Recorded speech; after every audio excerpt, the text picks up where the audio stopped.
Os irmãos que vieram, que Deus abençoe em nome de Jesus. Foi uma bênção, glória a Deus.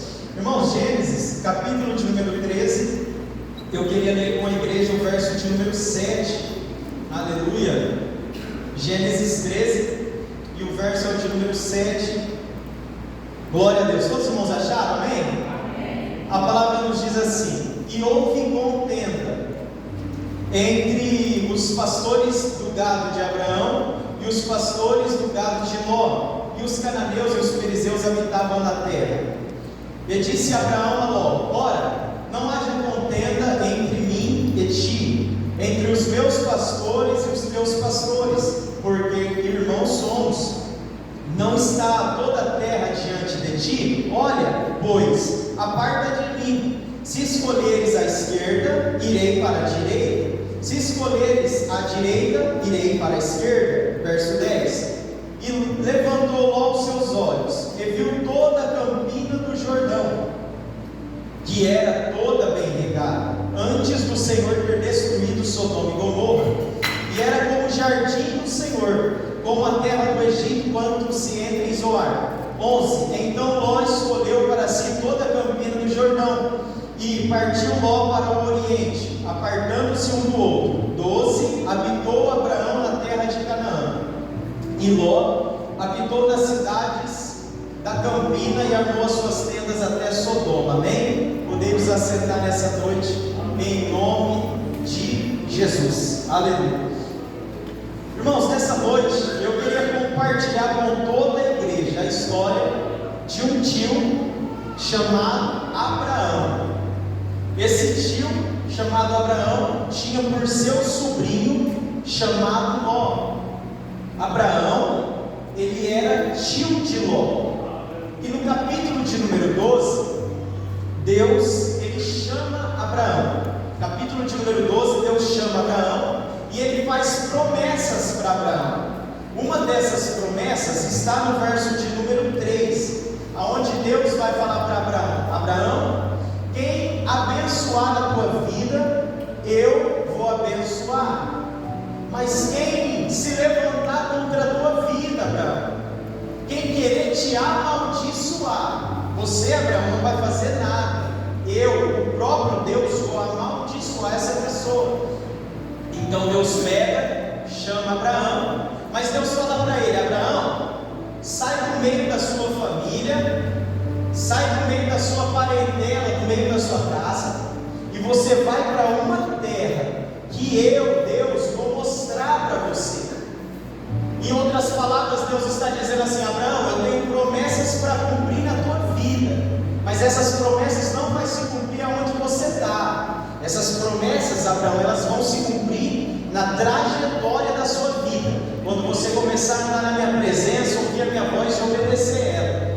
Então Deus pega e chama ele. No verso de número 4, Abraão junta todas as malas dele. Abraão pega tudo que é dele, e agora ele obedece a voz de Deus. Ele vai para uma terra que Deus vai mostrar para ele. Mas alguém vai junto com Abraão. Quem? O sobrinho, chamado Ló. Ló agora vai junto com Abraão. A Bíblia não cita como, mas o pai de Ló, ele morre. A Bíblia não cita como. Agora Ló, ele tem por referência na vida dele quem? O tio. Agora Ló, ele tem por referência na vida dele o tio dele, chamado Abraão, que era o pai da fé, que é o homem que tinha as promessas de Deus. E a gente já aprende algo nessa noite com esse homem chamado Ló. Ande com pessoas que são abençoadas, com pessoas que têm vida com Deus, se possível com pessoas mais crentes do que você. Ande com pessoas que buscam a Deus, com pessoas que têm vida de oração, assim como Ló fez, andando assim com seu tio. Eu vou te dar um rápido exemplo. Um pastor, em suas palavras, um dia disse assim, que quando ele era criança, ele não tinha condições, mas ele tinha um desejo de comer panetone. Mas não era aquele pão seco, sabe aquele panetonezinho, aquele pãozinho seco? Ele falou: era o panetone que eu queria, aquele panetone trufado, aquele panetone recheado, mas eu não tinha condições.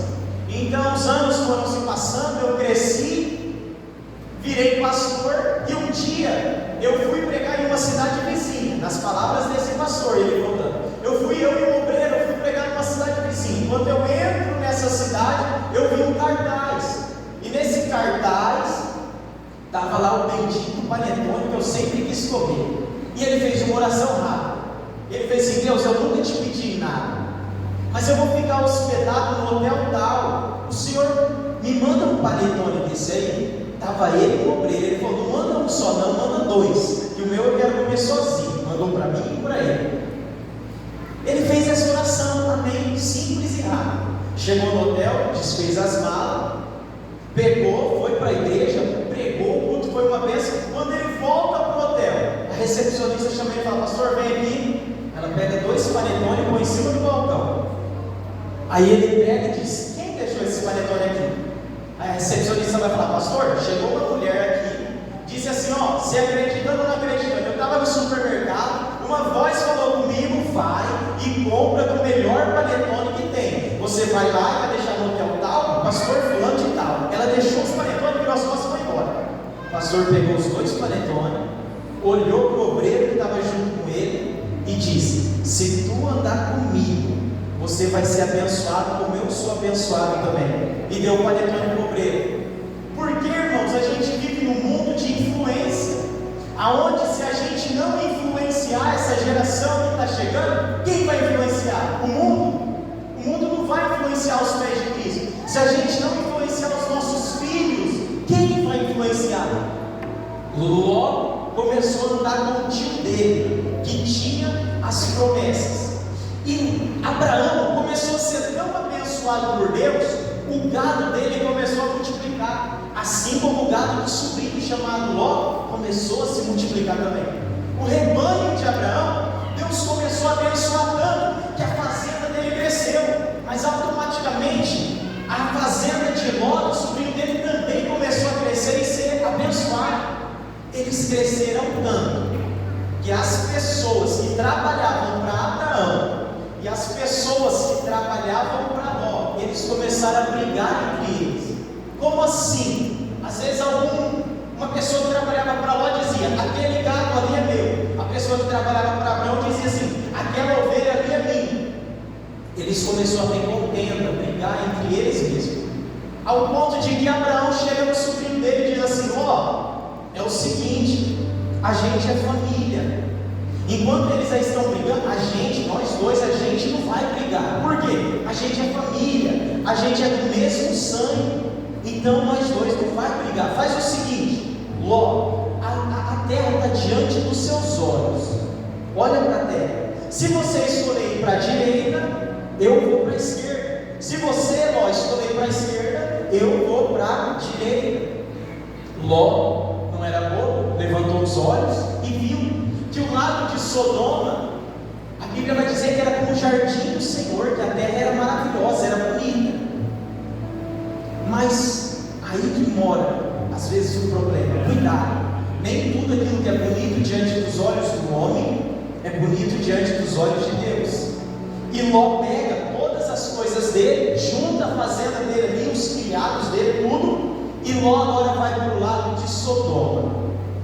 Ló vai e habita ali.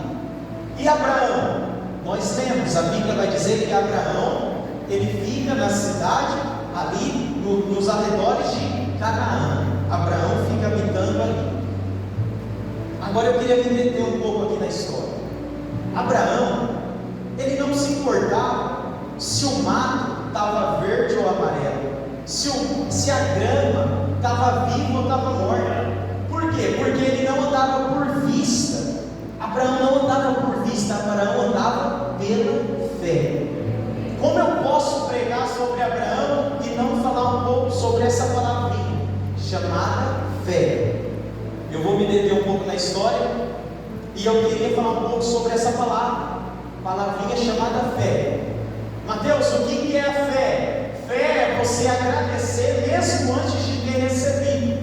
Isso é fé. O que é fé, Mateus? Hebreus capítulo 11 e o verso de número 1. A Bíblia vai dizer o quê? Ora, a fé é o firme fundamento das coisas que a gente não mas a prova das coisas que a gente espera. Isso é fé. Fé é você agradecer mesmo antes de ter recebido aquilo que você está pedindo. E eu queria dar 2 exemplos dessa noite.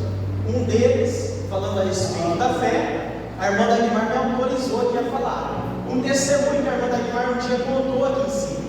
Que o irmão Silas, eu vou dar uma resumida, irmãos, não o tempo não nos permite. Que o irmão Silas estava com dinheiro, aconteceu algo na vida deles, e esse dinheiro estava retido, trancado ali pela justiça. Era dele de direito, mas aconteceu uma situação que esse dinheiro ficou preso lá pela justiça. E quando ele foi ofertar, quando ele foi dizimar, a irmã Dagmar falou: opa, já oferta, você já vai dizimar, como se você já tivesse recebido aquele dinheiro lá. Olha isso, irmãos, a fé.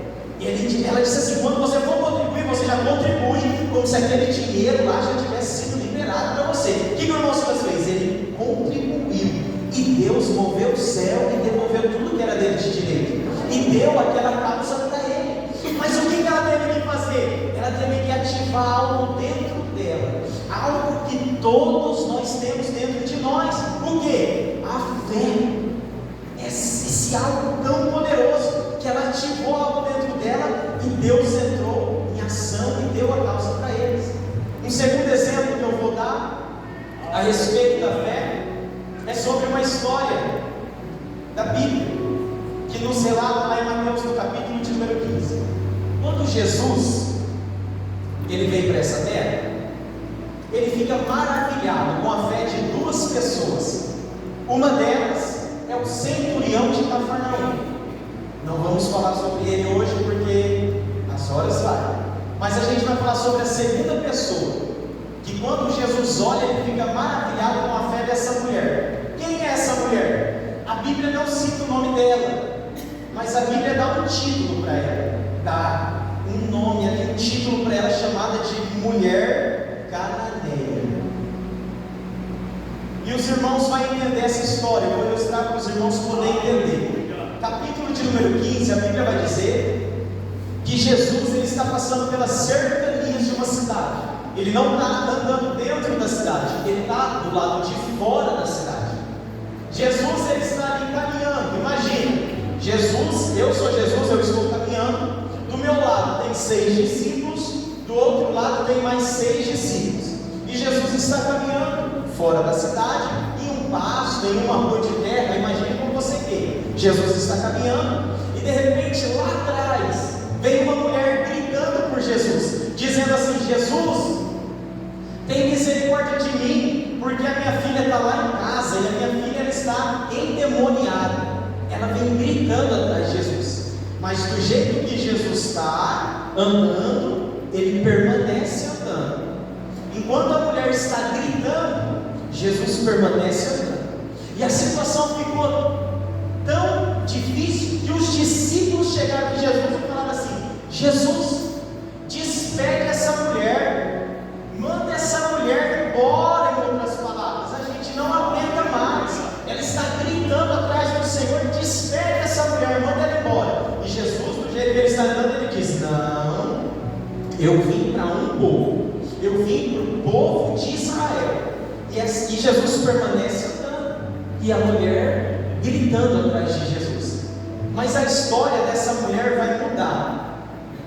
A história dela muda no verso de número 25 de Mateus 15. Os irmãos olhem ali comigo no telão, Mateus 15, 25.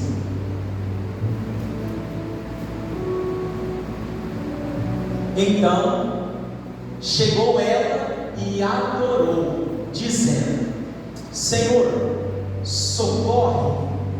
A história dessa mulher muda nesse ponto, quando a mulher que estava correndo atrás de Jesus, gritando, ela agora para de gritar, e agora ela adora. A história dela mudou aqui nesse momento. Foi mais ou menos assim: Jesus está andando com seus discípulos, e a mulher gritando atrás de Jesus, e Jesus permanece andando. Eu imagino o pensamento meu do pregador: quando Jesus está andando, ela gritando, Jesus permanece andando, mas de repente ela adora. Jesus faz assim, ó. Ele para, Jesus para, Jesus volta para ela. Eu imagino aquela mulher de joelhos adorando a Jesus. Quando ela adora, ela chamou a atenção de Jesus. Quando ela parou de gritar, a criatura chamou a atenção do Criador que fez o universo, fez o mundo. Agora ela chamou a atenção do Mestre. Por quê? Porque ela parou de gritar e agora ela está adorando. E quantas pessoas vêm para a igreja e estão gritando? Não estou falando no sentido de você glorificar. Você pode glorificar alto, você pode exaltar o nome dele, você pode pular, você pode dar uma rachada de língua estranha, você pode glorificar Deus à vontade. Estou falando gritando no sentido assim: Deus, me dá isso, Deus, me dá aquilo, Deus, eu quero isso. Quanta gente vem para a igreja e está gritando, dizendo assim: Deus, me dá isso, Deus. Tem gente que às vezes faz até pequeno para Jesus, dizendo assim: se o Senhor não me der, se o Senhor não abrir aquela porta para mim, eu não vou vir mais na igreja de quarta-feira. Tem gente que quer fazer greve com Deus, dizendo assim: Deus, se o Senhor não me abençoar, se o Senhor não me der aquilo que eu tanto estou pedindo, eu não vou vir mais para a igreja de domingo não, hein Deus. Tem muita gente que vem para a igreja e está gritando. Enquanto você estiver gritando, Jesus está assim, ó, andando, ele não está nem aí. Ele nem deu bola para a mulher que estava gritando. Enquanto a gente vem para a igreja, para a casa de Deus, e está gritando, pedindo: me dá isso, me dá aquilo, me faz ali, me faz isso, me faz aquilo, Deus não está nem dando bola. Mas a partir do momento, se você parar de gritar e começar a adorar Ele, aí você vai chamar a atenção do céu para a terra. Se você começar a dizer assim: Deus, eu não posso, mas tu pode, eu não faço, mas tu faz, eu não consigo, mas o Senhor consegue, porque o Senhor é o Todo-Poderoso. Quando você começar a adorar Ele, aí a tua história pode mudar, aí a tua história muda. Quando você parar de gritar e começar a adorar Ele, aí a tua história muda. Jesus olha para aquela mulher e Ele vai dizer assim: mulher, eu não vou tirar o pão da boca dos meus filhos e vou deitar para os cachorrinhos. Eu não vou tirar a salvação que era do povo de Israel e vou dar para qualquer um. Se era nos dias de hoje, às vezes a gente ia pegar o celular e ia fazer assim: olha aqui, fazendo uma live, um homem que se chama Jesus está me chamando de cachorrinho. Aonde já se viu isso? Mas aquela mulher não. Aquela mulher, além dela adorar, ela se humilha e ela vai dizer: Jesus, mas se lembra, até os cachorrinhos comem das migalhas que caem das mesas de seus senhores. Quando essa mulher fala isso, Jesus olha para ela e diz: ó mulher, grande é a tua fé. Jesus, o Criador, ficou maravilhado com a fé de uma criatura. A partir do momento que ela adorou, guarda isso no seu coração. A fé, ela não é sentir, a fé é saber. Guarda isso na tua vida, no teu coração, que a fé, esse pregador está pregando, eu não estou sentindo nada, ó, não tinha nada, nem me arrepio. Esse pregador está pregando assim. A fé não é sentir, a fé é você saber. Se você entrou aqui às vezes enfermo, é você saber, é você declarar com a sua boca e dizer assim: Senhor, o Senhor diz na tua palavra, Isaías 53, onde vai dizer que o Senhor levou sobre si as nossas enfermidades e pelas suas pisaduras nós fomos sarados. Eu não estou sentindo, mas eu sei, porque o Senhor me disse: eu serei curado. E colocar a tua fé em ação e você declarar: ai Mateus, eu me sinto tão sozinho. Às vezes é você declarar: Ele me prometeu que ia estar com você todos os dias. Eu não sinto, mas Ele me prometeu. Eu não sinto, mas eu sei. A fé não é sentir. Volto a repetir: a fé, irmãos, é saber. Aleluia! As promessas, irmãos, elas vão se cumprir na nossa vida quando a gente obedecer. Guarda isso no seu coração. As promessas, elas não vão se cumprir quando você escuta elas.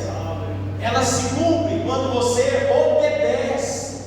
As promessas não cumprem quando você escuta. As promessas de Deus vão se cumprir na sua vida quando você obedecer a palavra. É por isso que muita gente vem para a igreja e sai da igreja da mesma maneira. Por quê? Porque eles escutam, mas não praticam. Então permanece do mesmo jeito. Por que muita situação não muda? Porque a gente escuta, mas a gente não pratica.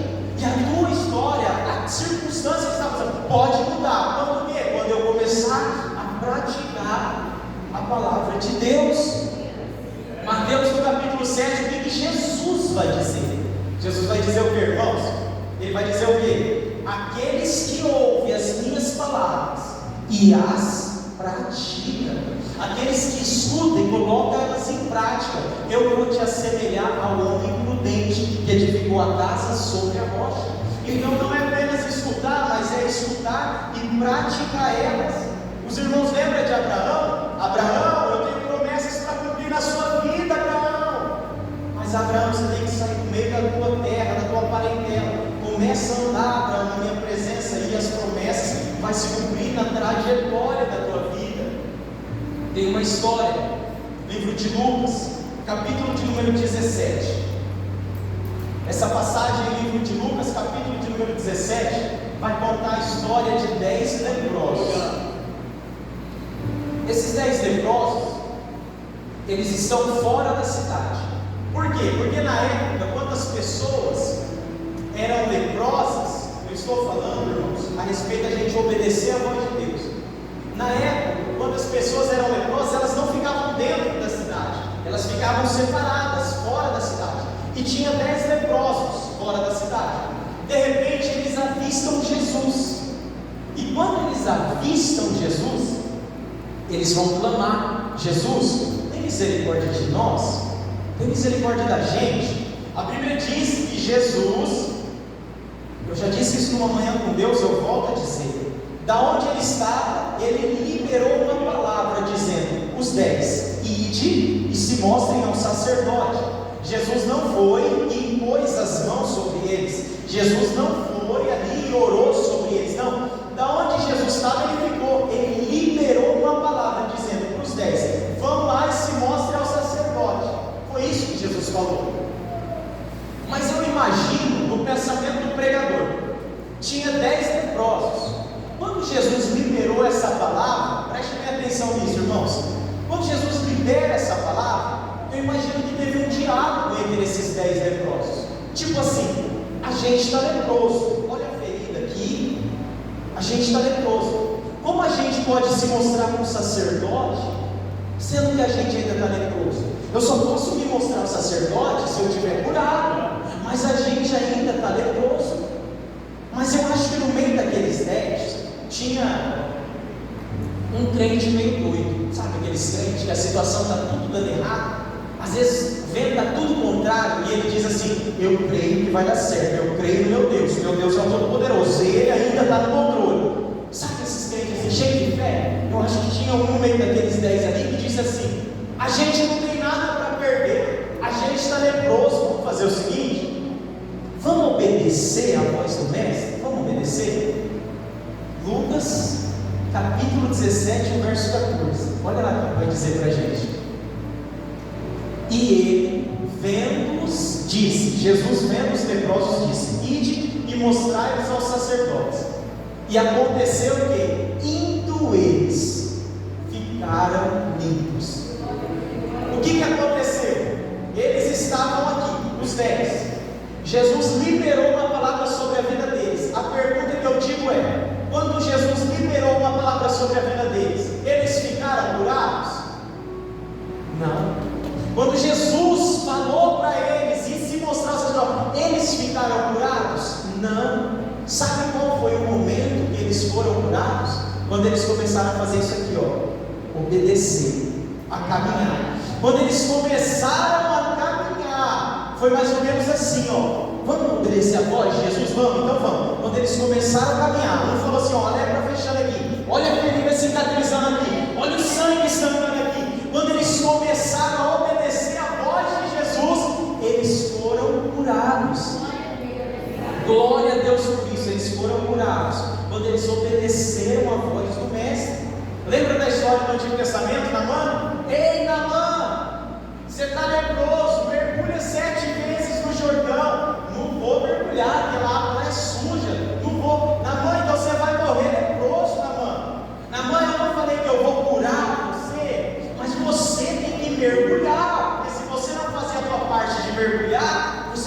morreu essa lepra. Lembra de Pedro? Ei Pedro, pescou a noite inteira, né Pedro? Está cansadinho, né Pedro? Cadê a rede? Dá aqui a rede para mim. Eu vou jogar a rede para você. Foi assim que Jesus falou? Não. O que Jesus falou para Pedro? Pedro, lança a tua rede. E Pedro falou o quê? Sobre a tua palavra, Jesus, eu vou lançar a rede. Sobre a tua palavra, Jesus, eu vou lançar a rede. Entenda, irmãos, olha essa frase: a graça, ela é a ausência do mérito, não do esforço. A graça, ela anula todo o teu mérito. A gente não tem mérito nenhum. O que eu merecia, o que a gente merecia, o inferno, a gente merecia a morte, porque a gente é ruim, então a gente não merecia isso. A graça é a ausência do mérito, mérito nenhum, mas ela não anula o nosso esforço. O que Paulo vai dizer? Combati o bom combate, eu combati o bom combate, eu lutei, eu guerreei. O que vai dizer no Evangelho de Jesus? O reino de Deus, o reino dos céus, ele é tomado à força. Então a graça de Deus anula todo o nosso mérito, mas ela não anula o nosso esforço. Então um milagre Deus faz. O que é um milagre? Aquilo que é impossível. O que é impossível para você, Deus faz, mas a fé você tem que ativar ela aqui dentro de você. Mas o que eu faço, pregador? Você provoca teu milagre, chama a atenção do céu para a terra, provoca ele, surpreenda Deus. Eu já disse isso há muito tempo atrás e volto a repetir: como eu posso surpreender a Deus? Um Deus que é onipotente, tem todo o poder, ele é onisciente, sabe de tudo, e ele é onipresente, ele está em todo lugar. É impossível surpreender Deus, é impossível. Mas deixa eu te falar, tenta. Vou ilustrar para você poder entender. Mesmo que é impossível surpreender Ele, mas tenta. Vou ilustrar. Um dia um pregador prega no Brasil inteiro. Ele chegou na casa dele, ele tinha uma criancinha, uma filhinha pequena, e ele vai dizer assim: aonde está a minha criancinha? A criança, ouvindo a voz do pai, ela correu para a sala e escondeu atrás da cortina. O pai foi entrando dentro de casa, foi para a sala e disse: onde está a minha criancinha? De repente ele viu a cortina se mexendo. Ele foi chegando mais perto, dizendo: onde está minha filhinha, minha criança? De repente o pai viu os pezinhos da criança embaixo da cortina. Quando o pai chegou mais perto, a criancinha puxou a cortina e disse assim: te assustei, papai. Aquele homem, ele representa Deus. A criança, ela representa eu e você. Assim como é impossível aquela criança surpreender o pai, é impossível eu e você surpreender a Deus. Mas como aquela criança fez, tenta, mesmo que for impossível surpreender a Ele, mas tenta. Não sei se nessa noite você vai chegar na sua casa e você vai dobrar seu joelho e vai orar antes de dormir. Vou orar 5 minutos e vou agradecer a Deus por esse dia. Não sei se talvez amanhã cedo, quando você acordar, você vai deixar de primeiro pegar esse maldito celular e vai abrir a Bíblia e vai ler um versículo da Bíblia pelo menos. Não sei se talvez nessa madrugada você vai acordar e vai orar, mas deixa eu te falar, tenta, surpreenda a Deus, provoca o teu milagre e tenta. Glória a Deus. Irmãos, eu já estou caminhando ali para encerrar. O irmão Rubens ia tocar Deus, ia adorar Deus com louvor. Se o irmão já quiser se preparar, amém, amém. Se a irmã quiser adorar Deus com louvor, se quiser subir aqui para se preparar. Irmãos, voltando para a história de Abraão, eu falei um pouco a respeito da fé, capítulo de número 18 de Gênesis. Acontecem muitas coisas na vida de Ló e muitas coisas na vida de Abraão. Capítulo de número 18, Deus, ele aparece para Abraão, e Deus vai dizer assim para Abraão: Abraão, é o seguinte, Abraão, o pecado de Sodoma e o pecado de Gomorra está muito, está depravado. Eu não estou mais suportando o pecado de Sodoma e Gomorra. É o seguinte, Abraão, eu vou exterminar aquela cidade, eu vou acabar com a cidade de Sodoma e Gomorra. Mas Abraão, ele se lembra de quem? Quem que está lá dele, Abraão lembrou de Ló, que está lá em Sodoma. E agora Abraão vai fazer o quê? Ele vai interceder. Por quê? Porque o sobrinho dele está lá em Sodoma. Na cidade de Sodoma tinha mulheres grávidas. Na cidade de Sodoma tinha idoso. Na cidade de Sodoma tinha bebezinho de colo. E agora Abraão vai dizer o que para Deus? Abraão vai dizer assim: Deus, podes o Senhor destruir o justo, o ímpio? Se tiver 50 justos na cidade. Deus diz: por amor dos 50 eu não vou destruir a cidade. Deus, se tiver 40 justos na cidade. Deus diz: por amor dos 40, Abraão, eu não vou destruir a cidade.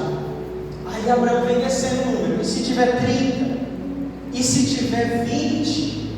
Aí Abraão disse: pela última vez, Deus, eu vou te perguntar pela última vez, se tiver 10 justos na cidade. Aí Deus disse: por amor dos 10 eu não destruo a cidade. E o anjo do Senhor saiu da presença, glória a Deus, aleluia. E o anjo do Senhor saiu da presença de Abraão. Mas Deus, ele é tão misericordioso que Deus enviou 2 anjos lá em Sodoma. E esses 2 anjos pegou Ló, a esposa e as 2 filhas de Ló pela mão e colocou eles fora da cidade. Abraão intercedeu. Então Deus, ele foi misericordioso, que ele foi lá e pegou a família inteira de Ló, que eram os 4, Ló, a esposa e as 2 filhas, pegou literalmente eles pela mão e colocaram os 4 fora da cidade. Deus ouviu ou não ouviu a oração de Abraão, igreja? Deus ouviu a oração de Abraão.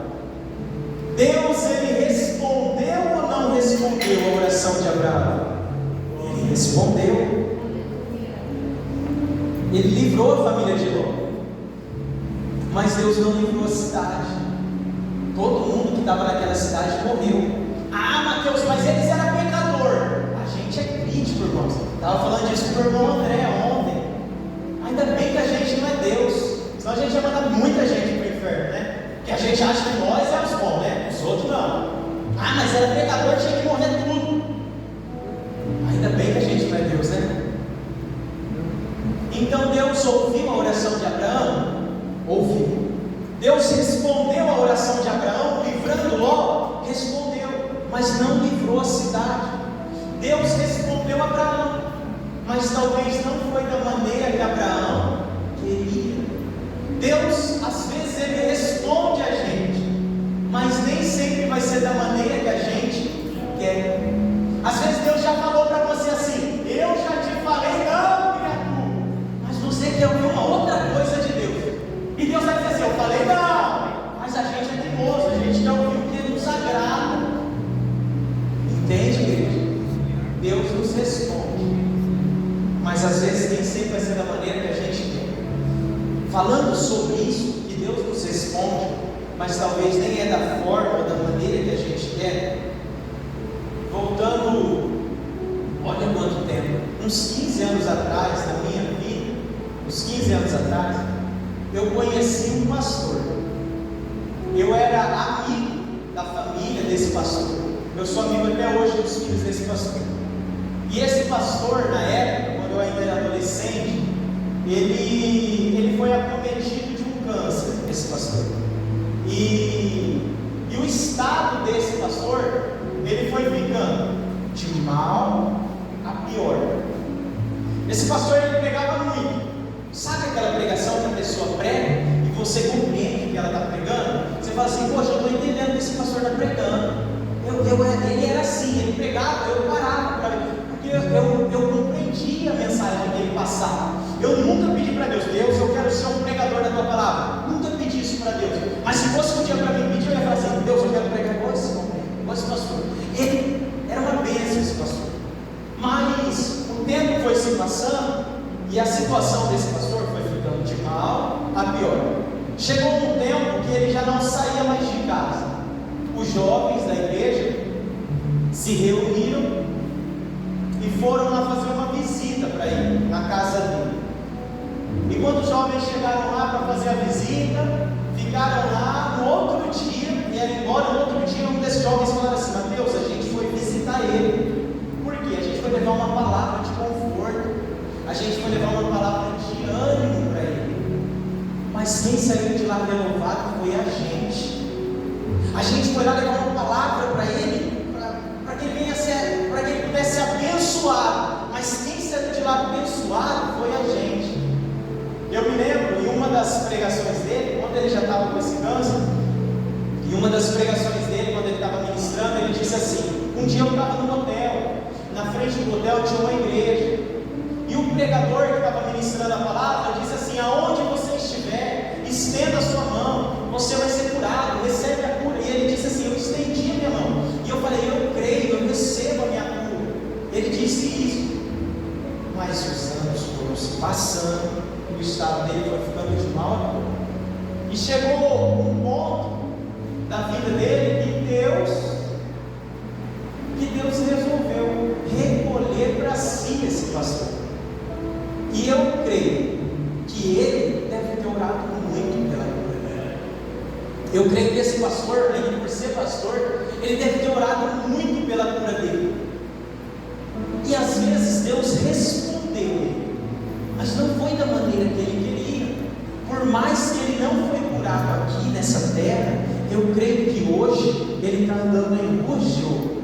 Por mais que ele não foi curado nessa terra, eu creio que hoje esse pastor, ele está vendo um rio como de cristal, como a gente canta aqui na igreja. Eu creio que hoje ele está contemplando Cristo, como um dia eu e você vai contemplar. Quando João vai dizer: o cabelo dele era branco como a neve, falando do nosso Senhor ressurreto na sua glória, dizendo assim: ele estava com um vestido branco, com um cinto de ouro, os pés dele eram como latão reluzente, cílios refinados na fornalha. A voz do nosso mestre era como a voz de muitas águas.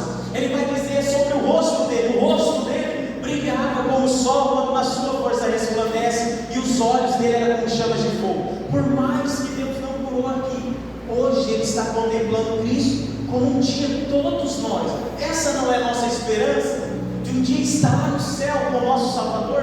Aqui é tudo passageiro. Essa vida de um dia, tudo vai acabar, tudo aqui vai ficar, mas dentro de você tem um Espírito, ele é eterno, ele não morre, ele vai voltar para Deus. Em Apocalipse, no capítulo de número 5, e eu vou encerrar aqui, João, ele vai ter uma visão, ele é arrebatado em espírito, e vai estar João no céu, e na frente de João vai ter um anjo. João disse, era um anjo forte. E João vai dizer assim: e tinha um trono, e tinha alguém assentado naquele trono. Os irmãos sabem quem é, o Todo-Poderoso. E do lado do trono tinha um livro. Esse livro era selado por dentro e por fora. E de repente o anjo grita: quem é digno de abrir o livro e de desatar os seus selos? E João vai dizer assim: não tinha ninguém, nem no céu, nem na terra e nem debaixo da terra, digno de abrir o livro e nem sequer de olhar para ele. Olha o que João vai dizer. Aí de repente João diz assim: e eu, João, chorava muito.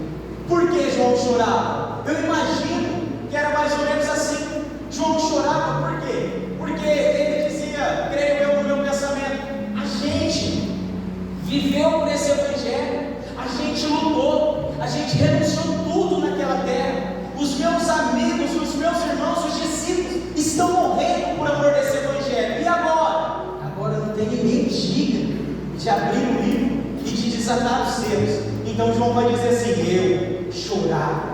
Mas de repente o anjo vem para ele e diz assim: João, não chora, João. Eis ali o leão da tribo de Judá, a raiz de Davi, que venceu. Ele venceu para abrir o livro e desatar os seus selos.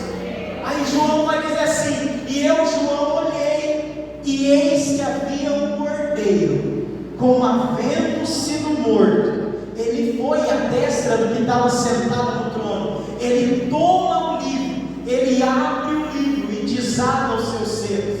Apocalipse capítulo 5, verso 8. Vamos se pôr de pé, igreja, nessa noite, em nome de Jesus. Olha o que a palavra de Deus vai dizer: e havendo tomado o livro, os 4 animais e os 24 anciões prostraram-se diante do cordeiro, tendo todos eles harpas e salvas de ouro cheias de incenso, que são as orações dos santos.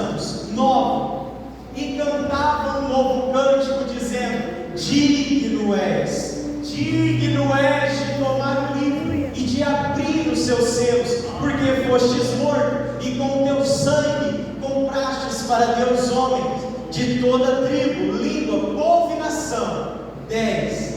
E para o nosso Deus os fizestes reis e sacerdotes, e eles reinarão sobre a terra. Aleluia! Você pode glorificar a Deus nessa noite, irmãos? Um dia nós vamos contemplar o nosso Cristo como realmente Ele é. Só queria concluir essa mensagem nessa noite, e logo após essa conclusão nós vamos orar. As promessas de Deus, elas vão se cumprir, é na trajetória da nossa vida, quando nós começarmos a obedecer a palavra. Você quer ter a tua vida mudada, transformada? Começa a obedecer essa palavra, vem para a igreja, escuta a palavra da salvação, a palavra de Jesus. Ele é o único que pode mudar, fora dele não existe outro. Amém, irmãos? Fique com essa palavra no seu coração. Os irmãos, se quiser vir à frente, receber oração, os irmãos ficam à vontade, nós vamos orar pela sua vida. Se você não vem aqui à frente, nós vamos adorar a Deus nessa noite, aleluia, com louvor. Vamos lá, abençoar. Glória a Deus, igreja. Vamos adorar a Deus com louvor nessa noite? Igreja, uma paz do Senhor, amém? Amém.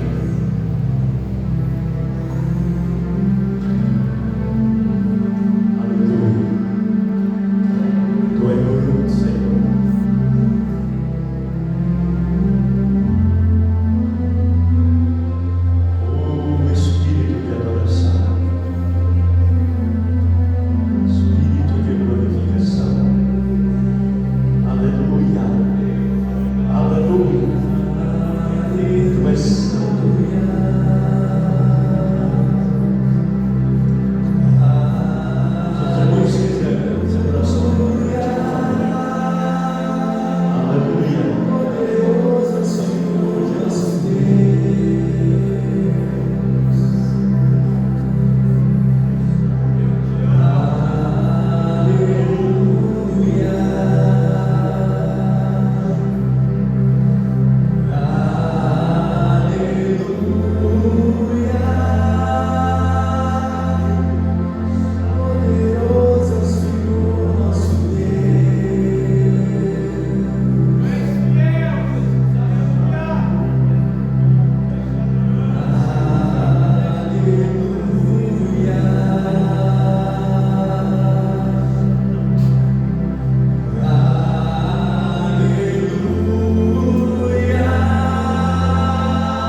escuta. Vamos, agora você vai levantar a tua voz ao céu, lá dentro da sua casa, expulsar tudo que ele começa a ver. Nós temos que aprender a expulsar as coisas ruins de dentro da nossa casa. 90% hoje dos problemas estão já dentro dos lares. Tudo começa dentro dos nossos lares. É lá que o inimigo amarra, sem você perceber. Começa todas as sessões dentro do lar. E nós temos que aprender a orar e clamar e dizer: sai de lá. Pode expulsar, não precisa ter medo não. Expulsa, sai de lá. Eu te repreendo.